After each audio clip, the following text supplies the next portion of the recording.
I'm Ray Allegrezza, Executive Director of IFRA and Editor-at-Large at Home News Now, and welcome to today's session called The Last Word. For those of you who haven't seen it before, the goal of the show is to talk to people who make a difference in our industry. And today, I truly am with someone that not only earns a title of change maker, but also qualifies in my book as a Renaissance man. I'm with Charlie Malouf, President and CEO of Broad River Retail, and they're an independently owned and operated licensee of a significant number. Charlie, you'll fill us in. I think it's 27 plus some smaller stores of Ashley Home Stores. So before we get started, why do I call you a Renaissance man? Well, I'll tell you why. You got your BA in history and a minor in business. You played baseball and football in school. Before you joined this crazy business, you were the CEO of a web development and e-services company. When you're not knocking it out of the park with the stores, you attend seminars about purpose at places like Notre Dame. You host a series of podcasts called Stories from the River. Oh, and you need more. I think not that long ago, you were recognized as one of Charlotte's most admired CEOs. That to me, that's kind of like Renaissance. So welcome. Thank you for being with us. For those who don't know what you did before furniture, talk to me a little bit about how you found your way into home furnishings, and tell me a little bit about D2. Yeah. Well, first and foremost, can I just say thank you for having me on, Ray, and thank you for those really kind words that you said. All true. You've really done your research, so you're taking me way back and maybe giving me a little bit more credit than I deserve. But it's always good to be surrounded by a great team and business partners and fellow colleagues and coworkers and people that you look up to and learn from.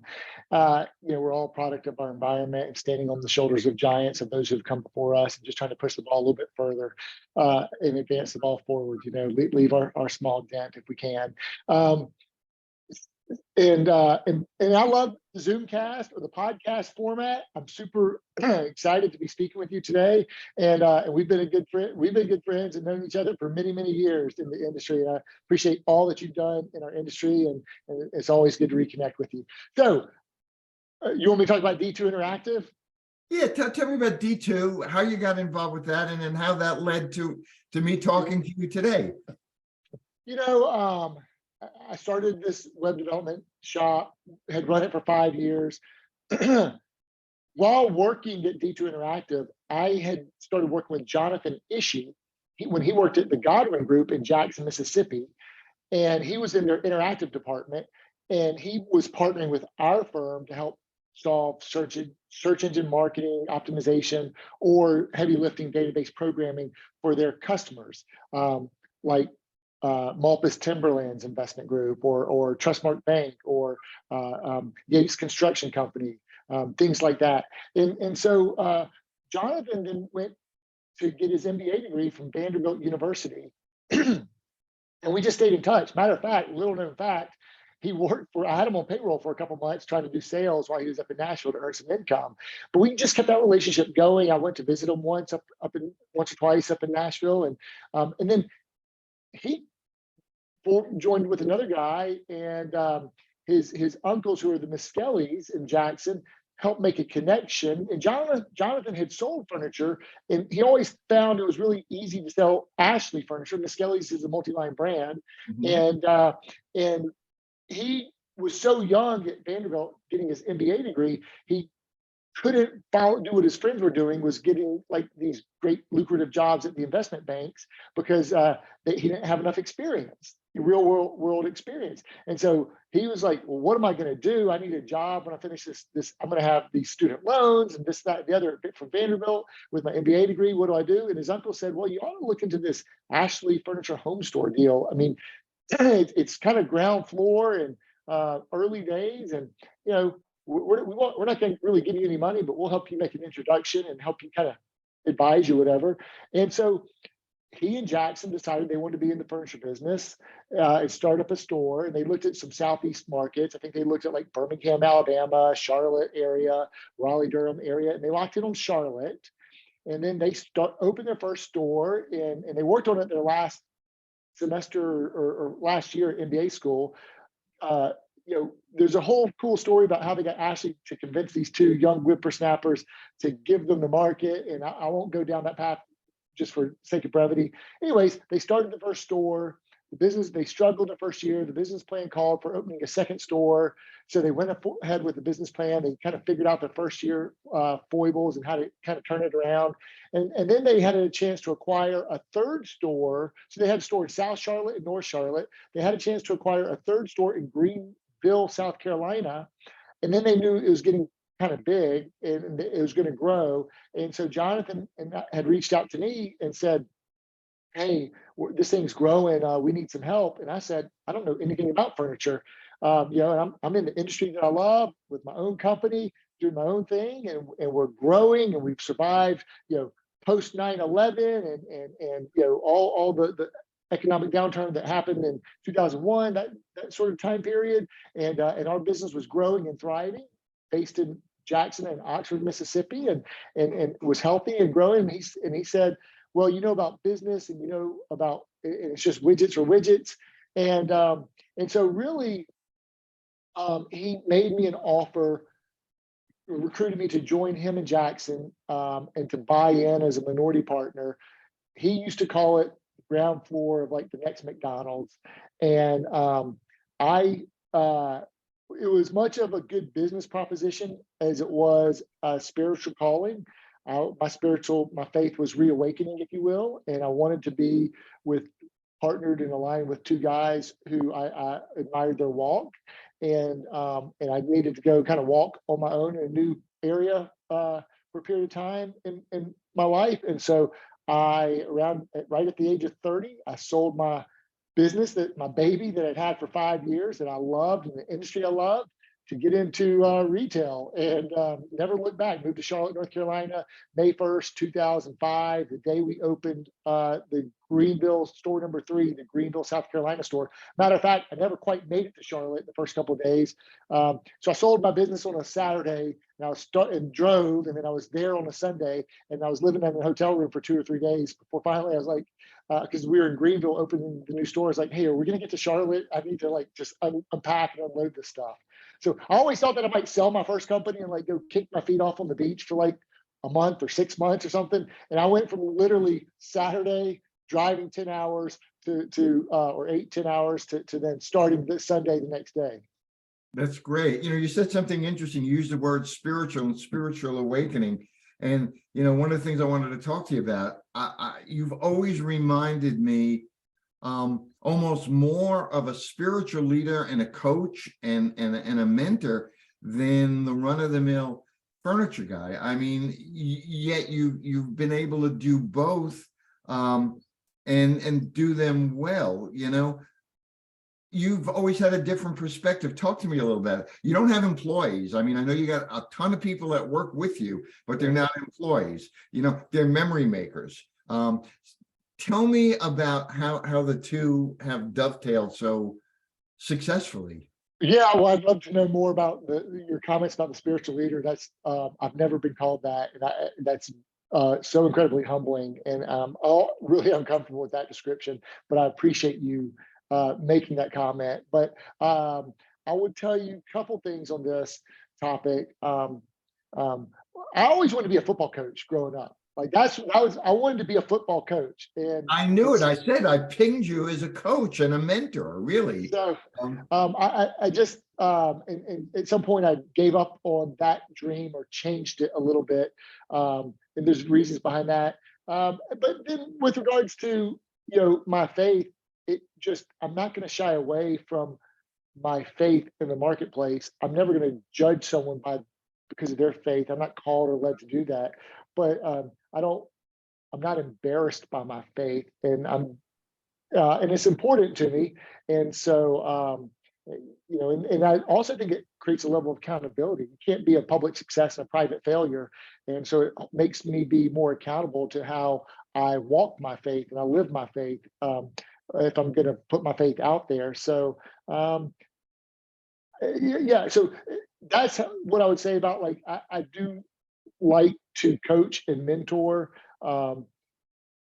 lead. And then in terms of like being like what this business has afforded me to do with, I guess, my previous background rolling into this is maybe not having grown up in the furniture industry, maybe being able to think about it differently and have parallel thinking Yes. that's not been hinged by, well, we've always done it this way. Our most creative disruptions have come from our biggest failures that we've had. And I can talk ad nauseum about that.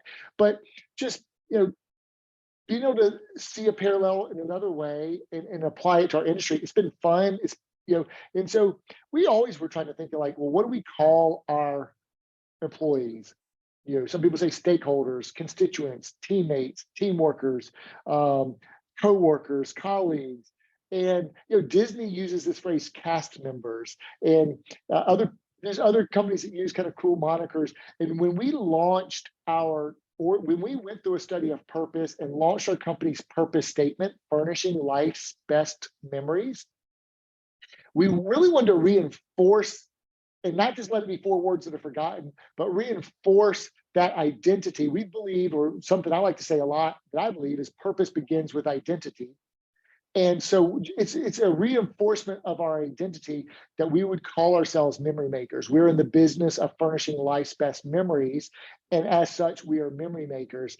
And so that is like the formal how we identify ourselves and how we refer to our employees, those who we work with, not who work for us, but work with, shoulder to shoulder. We're in the foxhole together, working with each other. So it's very much kind of at that level, like there's not like a hierarchical mindset, but more of a flat mindset, right? So it keeps us humble, keeps us with no one's better than anyone else because they have a certain title, and everyone needs to be approachable, and everyone's opinion and voice counts and matters. And so I don't know if that answers your question.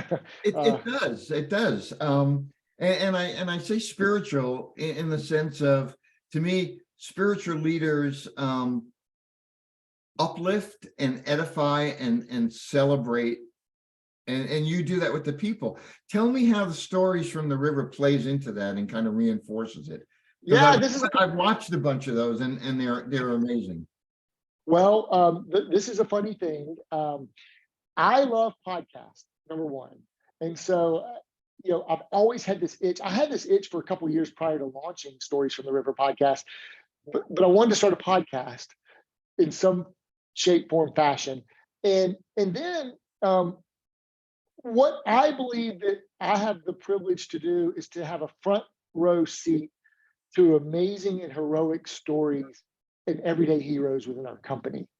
And I listen to a lot of, and I've listened to 10,000 hours of podcasts. And a lot of people are like, they're pros, and they go from they do the circuit, right? Maybe they're promoting a book or something, and they're going from a different podcast, and they're doing the podcast circuit. Maybe they have a publicist who's booking them.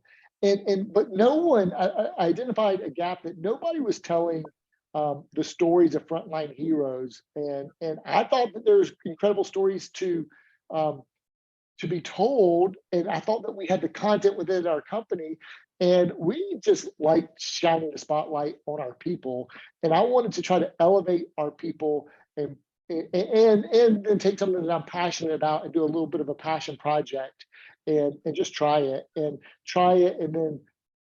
But I will tell you, Ray, that one of the greatest rewards that has come from the podcast is that for that like week or 2 weeks that person who I interview their show is on air and they get to share it with their family and their friends. I mean, they are on cloud nine and they are super elevated and just their experience. And I love that. Like that's furnishing life's best memories for them. Like that's a memory for them, and to put the spotlight on them and to recognize them and to thank them and let them share their incredible story and their journey, and then let others learn from that. Like we all learn best when we learn from stories from others who've been there and done it before. And so we, the other benefit is we've had a lot of our recruits in our interviews say, well, I feel like I know your company. Well, how's that? Well, I've listened to such and such episodes, and I really like what Leah said, or what Lindsay said, or what Jamar said about this, that, or the other, or what Coach Stacy said, and I really want to work for that person because I saw how he thinks about business. So it really puts our people front and center, which we really get a kick out of, and so and it's part passion project and that sort of thing. Well, they're great. Some business people would say success defines the culture, but I think with Broad River, it's the culture has defined the success. Yeah, that's good. Agree? Yeah. I mean, Yeah, well, we like to say we will always we'll grow as far as our people will take us, or not. So we have to have growth-minded people. But we also like to say that we've really been on this kind of this human capital growth business for the last 7.5 years. But we like to say the more we've made decisions in favor of our people, where on paper it might look like it's a more expensive way to go, the crazy thing that's happened is the abundance that's come from that. We've gotten ROI tenfold. Now, it's not how we do it. We just think that we have this heart of abundance, the spirit of abundance versus scarcity. And so when we were at our worst and we're really struggling from a series of events in mid 2015, and our people were struggling too, and we had no right to make this decision because it was going to cost us a lot of money. And if I was the CEO of a company on Wall Street, I would have been fired right then and there. But we decided to increase everyone's pay. We on the sales floor, because we had some self-inflicted wounds and pain that we caused them that was not their fault. And for instance, we started paying them all commission on delivery revenue. Now, it wasn't unhinged from a smart business idea. We raised we elevated our delivery fees, but we also elevated our delivery provider, and we also elevated how much our motor carriers were going to get paid, something we had never done. We raised that cost structure of our business because we believed, and then we changed the brand of the service from a delivery to, no, it's an acronym, Delivery Assembly Service in Her Home, DASH. And so we branded the service, elevated the service, charged more for it. We believed that it was a negotiable point. If they weren't paid commission on it, they don't care about not really collecting it, or they might negotiate it out of the price. And so when we paid commission on it, we elevated and then so our delivery revenues grew, the service elevated to the customer, and everyone got a raise for it. And so it was just the abundance of the spoils that came back to us. That's something we did in 2015 when we were at our worst. But that was all from not going to human resources, but to a human capital mindset and saying we're going to invest in our people. And that has produced a lot of good and abundance and profitability for us as a company. So we just keep doing it, and it keeps paying off for us. Good. I want to talk to you about the pandemic, but before I do, I want to just come back to what you just said. One of the challenges, as you know, the industry faces is bringing young people into the industry, retaining good people. And I don't mean this as a self-serving question, but you think if they took your mindset, if the industry adopted a Charlie Malouf mindset about dealing from abundance, we could minimize the challenge of getting people in this industry? Well, I don't want to be self-serving on this. I didn't answer mean it to be a self-serving Yeah, question. I know. I'm not saying that people don't have that mindset. First, I would never proclaim that someone doesn't have that mindset. I think there's a ton of great people in our leaders in our industry who do a great job caring for their people and leading their people well. And it's got to make smart business sense, right? The way I would answer that is, Ray, is that I believe in I think our template and our way of doing business has proven itself out, and we believe in it. And we believe and we get the feedback anecdotally and objectively, through engagement surveys, and anecdotally from what they tell us in person or via emails or calls. And then we see their income rising, and then we see all of our KPIs rise. So I think that people need to be happy and fulfilled at their job where they work, need to be inspired by pursuing something that they have passion and purpose behind. And I think they also need to be well compensated and feel like they can make a good living doing it. And so I think those things all coalesce and come together for what we do. And I think there's ways that others could probably challenge themselves to how can they incentivize and reward their people to a certain extent, but they also have to do it. They have to be profitable. They have to control their cost structures, and they have to do their forecasting and budgeting and understood what their inputs, what outputs are going to create. So I know that our selling expense as a percentage of sales is higher than average in the industry, because I've done enough P&L comparisons to understand what's industry average and where we are. But I also know that we contain our costs in some other areas, or we get the extra performance on a per box or store vantage point, that there's enough spoils there to protect the profitability of the organization. Perfect. Good answer. So to go back to the pandemic, I don't think I need to build a case when I say the pandemic took a lot of retailers' rule book and just didn't rip it up, it burned it. And a lot of guys suffered. Yet your company, correct me if I'm wrong, you grew during the pandemic, correct? And how did you do that? Some of it we already had some of it, the growth was already planned and we couldn't walk away from the growth. And then some of it, listen, when you look for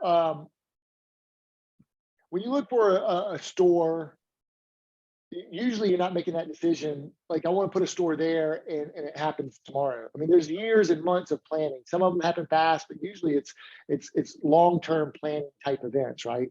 The pandemic was hard. We didn't qualify for any of the government loans, the PPP loans, because we had over 500 employees. And that was an artificial threshold that they had established. And so that disqualified us. We were like around 600 employees at that time. And so that was a little bit scary for a few weeks, because we were running models over, okay, how much can business go down in the second quarter of 2020 and us still make it? And we didn't force furloughs. We were in this, we also didn't not everyone wanted to take a furlough. We didn't have money to pay everyone if they all took a furlough. And we were running models and forecasts. And so we said, but a lot of people didn't want to take a furlough because they were scared and they had health concerns. And everyone remembers what was going on at that time. And we thought that we might get close to a third of our retail people to opt out to go on a furlough. And we wanted to give them some financial assurance and assistance to do that. And then we had about a third of our stores close, but we weren't forced to close all of our stores, after a period of time. And so we felt like we had to create a solution that was flexible for everyone's unique situation, so without forcing them down. And so we had about 30% of our retail associates opt for a furlough. And we had to do some other things, like leadership had to take some pay cuts, and some other folks had to go to like half pay for a period of time. But we then said, those who took a furlough, we have this founder scholarship fund, and we diverted funds from that and put more money into it, to a memory maker assistance fund. And we sent assistance checks to our furloughed memory makers before we even knew about the first stimulus check in mid-April 2020, because we knew they were going to go through hardship and pain. And a lot of them came back and told us, I wasn't sure about this company. I had just started and I'm sitting at home. I'd only been with the company for a month. I was taking a furlough and a check shows up in my mailbox. I was like, wait a second, that's a company. And so that was very meaningful feedback to us.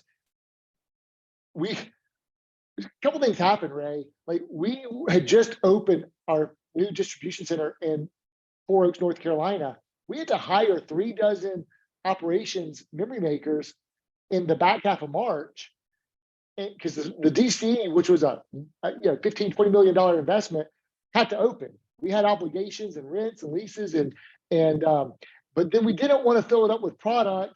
And then we worked something out with Ashley. They said, at that point, they're like, hey, everyone's canceling their orders. We need you to take this product. We said, well, we need to make sure we can pay for it. And they said, well, we'll work something out. So we agreed to buy the products. We filled that DC up with inventory.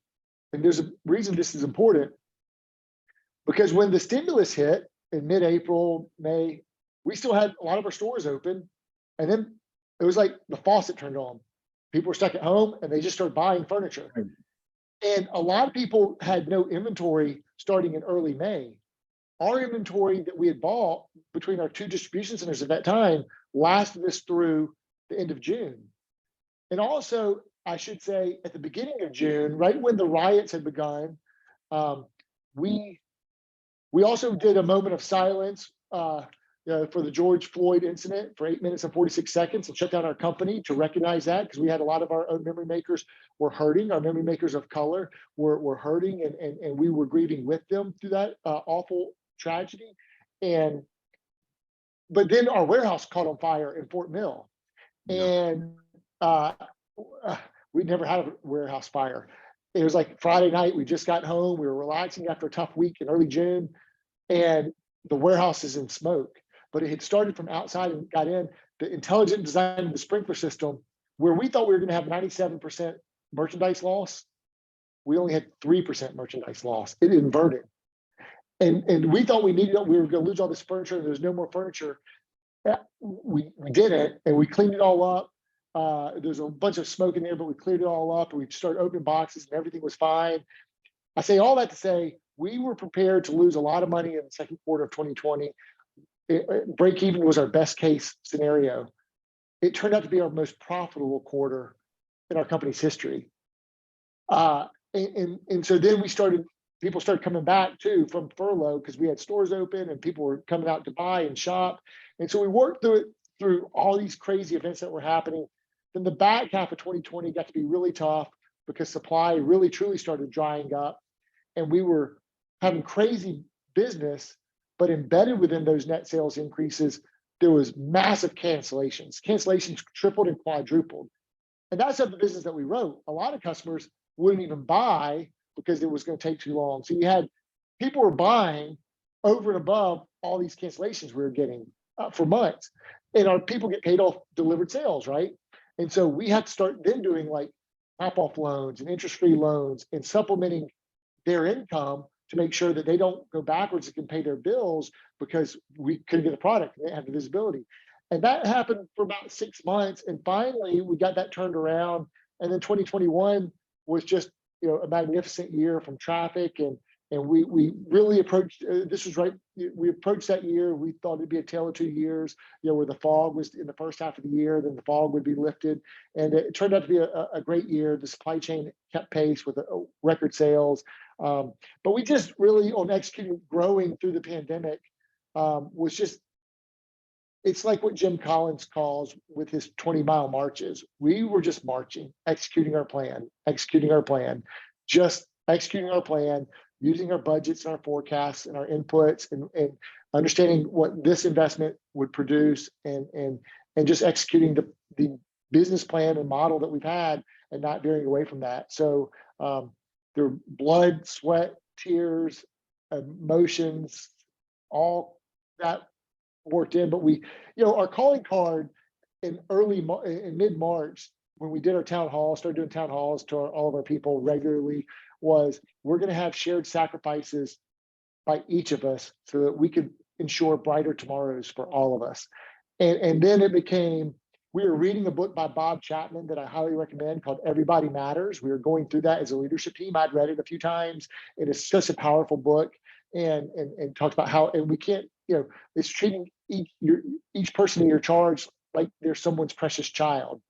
And so what I've been hearing from some folks was, we're going to use the pandemic as a way to apply the old Jack Welch, cut the bottom 10%. I'm like, no. We're not using a global pandemic to go cut people from their jobs. We don't look at people like that.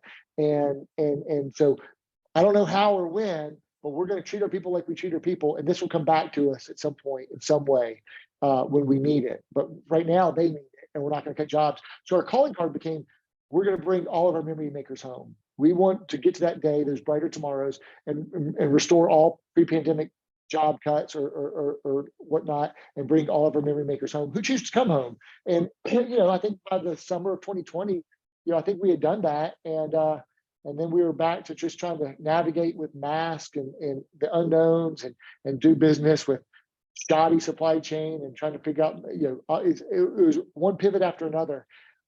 We could write books and books on that, and no one really wants to relive all that stuff. Right. But it certainly made us sharper and better, I think, and more appreciative of what we have as a company. So here we are today, kind of a 180 from where we were at the pandemic. Customers in the stores buying whatever they could, no product. Now it seems like, and you always miss a spot when you paint with a broad brush, but it seems like the story right now is got too much inventory, not enough customers. Are you seeing that? Are you seeing that from where you sit, and are you seeing that when you look out across this landscape we call furniture retailing? No, we are trying to be. We started the pandemic with one distribution center. Now we have 3 distribution centers. We probably have triple the inventory that we had, but we always needed to grow our inventory, and as our sales have grown, I mean, we grew 33% from 2020 to 2021, and then 21% from 21 to 2022.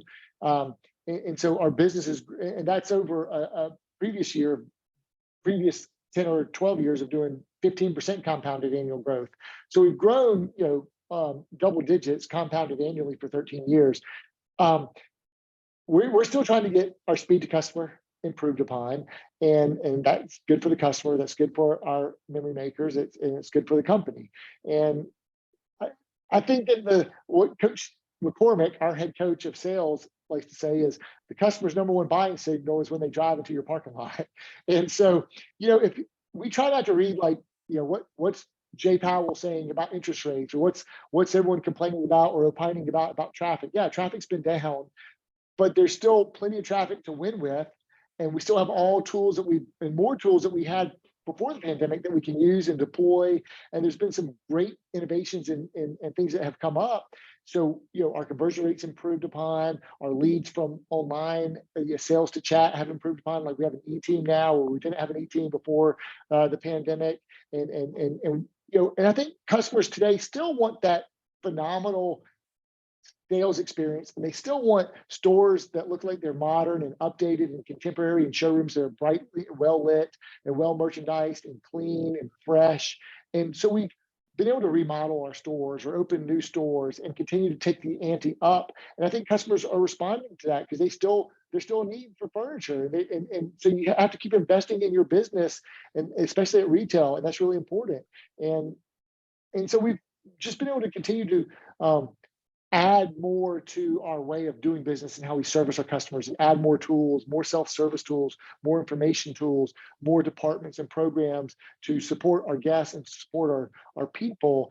And then our people, look, if you can connect with a guest while you're wearing a mask and just have to connect through your eyes and your voice, you can, when the mask comes off, you can really, it's like it develops some muscles of like reading facial expressions or body language. And so you get better through that, not worse when the mask comes off. You develop these muscles in this way. So I think our ability to connect with our guests, which is really important at retail, has improved upon. So we've improved on all these dials and all these business intelligence dials of the way we look at the business.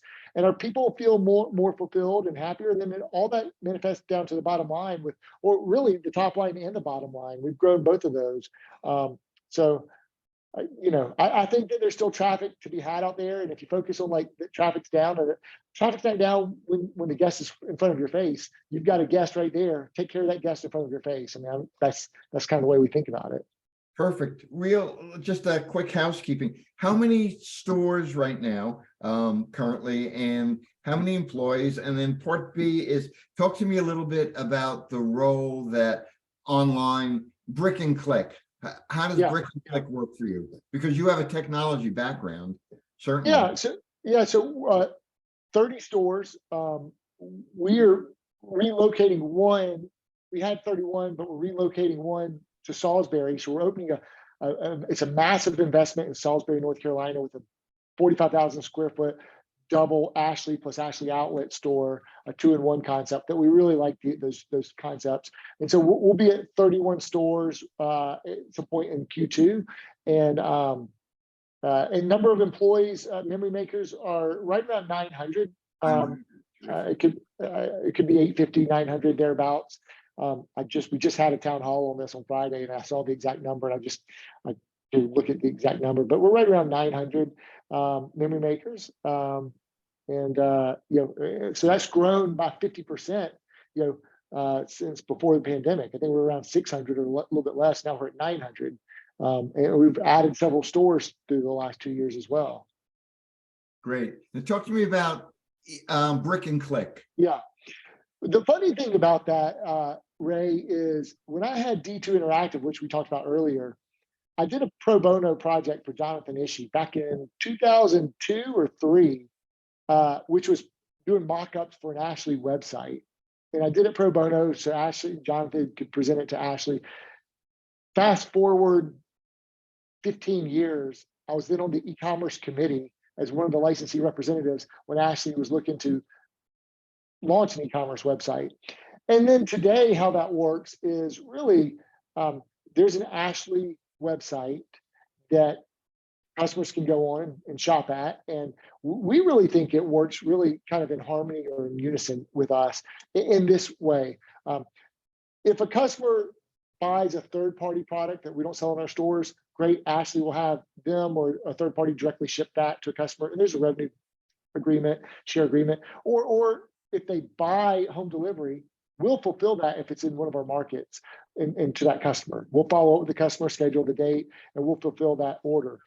But more times than not, it's just really part of the shopping journey. They may start their search online, become interested, and then they're going to come into the store, which is, our showrooms are almost like marketing outposts, right? Where you can come, inspect, sit, try, feel, buy, compare, contrast, learn about your options, the financing options, like our VIP program, things of that nature, see what you qualify for, or bring in your application that you did online and commence it in the store.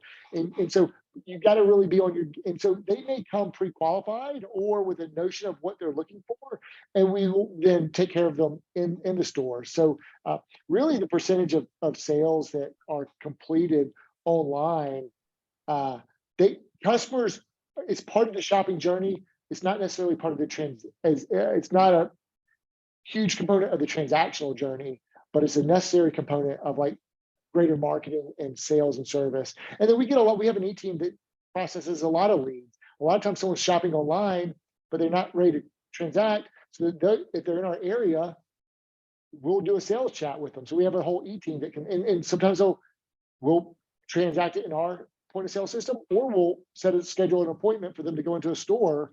And we do like that because we feel like the customer can really see and feel the options. It's almost impossible to do a comfort test for a new mattress, or a power base, lifestyle base at home. You really need to be in a store to see and feel, touch, look the new technology, compare the differences, or to like customize your sectional the way you want it, or to see the finishes on the case pieces, or the dresser, the mirror, the bed, and that sort of thing, and to really explore other options. So it's really just part of the continuum, and will continue to be part of the continuum. Customers are going to have other touch points and ways that they interact with brands, and we want to be at all those touch points. But we find that customers still like to do business in person, on more times than not on this type of purchase, which we would qualify as a big ticket purchase. And a lot of it is financed, and a lot of financing is I feel like customers, the data points to the customers like to do that in person. All right, great. We're getting near the end. Last question. We're kind of early into the new year. We're, January, February. What do you see for Broad River, and what do you see for the industry in the year and maybe 18 months ahead? And by that, I mean, do you think there are still impediments? Are there pandemic hangovers? Supply chain getting a little better, trucking availability getting a little better. What do you think is going to happen over the next 18 months in our industry? Yeah, I think that's a great question. I think there's going to be some probably some companies that don't have the scale or haven't improved their processes that may not be able to keep up. I think the customers' expectations have elevated and have increased.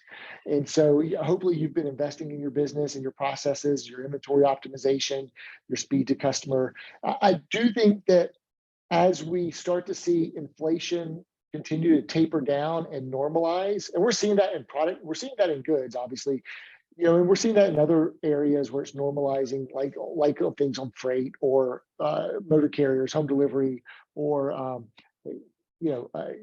maybe salaries haven't really come down. I mean, there's still, I think the labor market's still pretty tight, and salary expectations are still pretty tight. So you have to figure out other ways to make sure that you can be attractive to a workforce other than just on price. Although you've got to be competitive on price, but and so I think that I think we're going to have.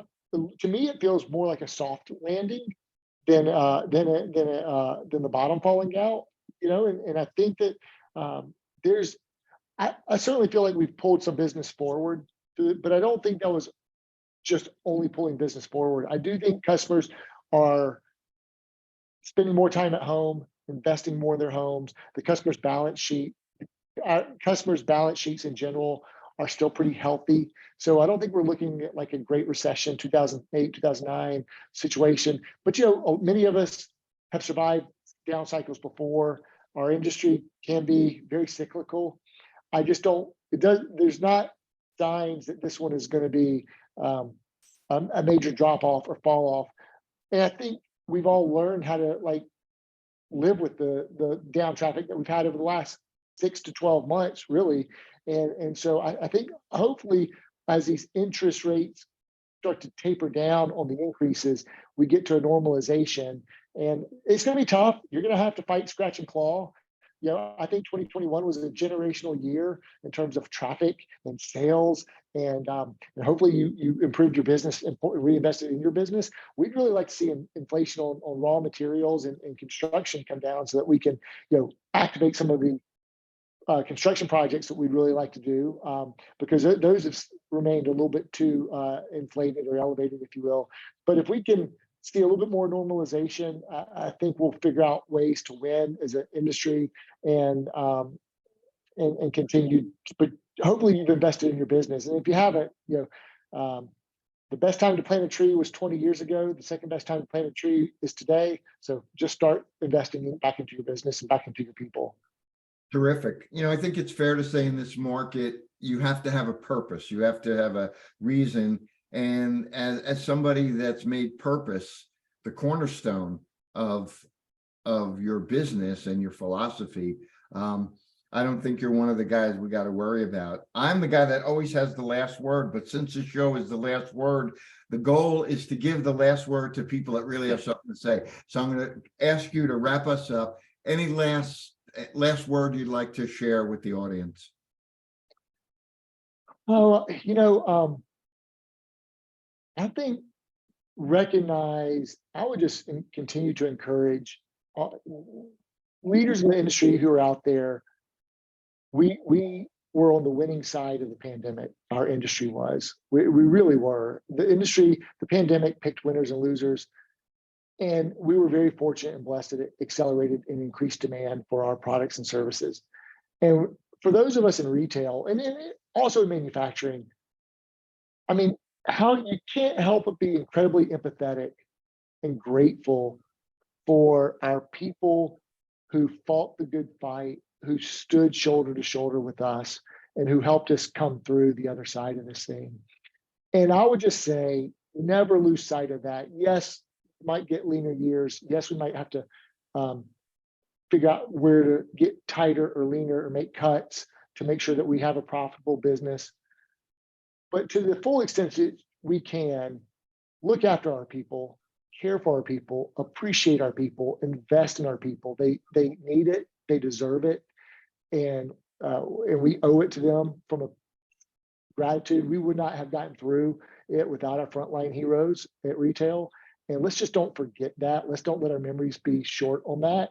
And there will be up cycles, there will be down cycles, and we'll always need to depend on our people to come through the other side. And I think that everybody truly does matter.